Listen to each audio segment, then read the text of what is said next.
लगै छी अपना सबके मिथिला संस्कार पर स्वागत करै छी।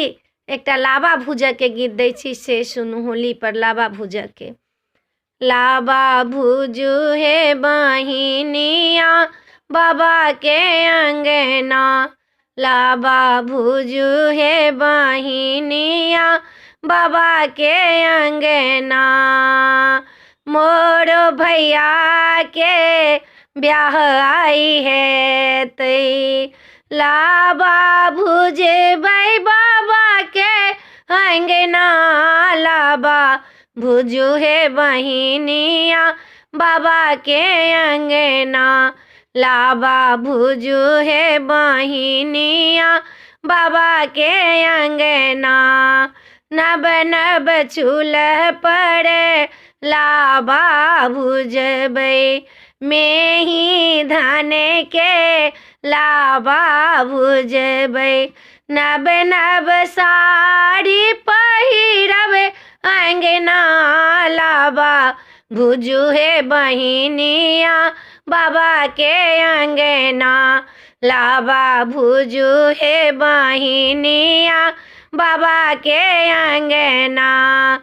भैया के ब्याहन मोरो भैया जेथिन, बाबा से हमहू बधाई मंगबै, लाबा भुजू हे बहिनिया बाबा के अंगना, लाबा भुजू हे बहिनिया बाबा के अंगना।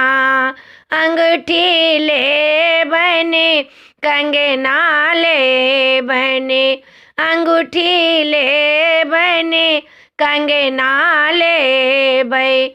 पापा जी से मंगबै गला के बंदना, लाबा भुजू हे बहिनिया बाबा के अंगना, लाबा भुजू हे बहिनिया बाबा के अंगना।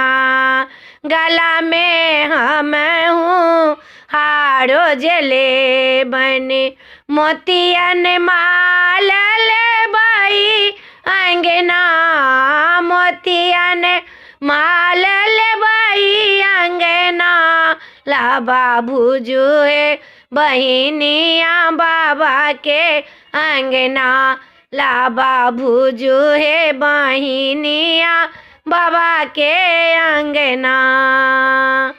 वीडियो में अच्छा लाबा भूजक के गीत छला होली पर। अपने सबके लाबा भूजक के गीत नीक लागत तो चैनल के सब्सक्राइब करऽ नहीं बिसरबै, लाइक करऽ नहीं बिसरबै। जय मिथिला, जय माता जी।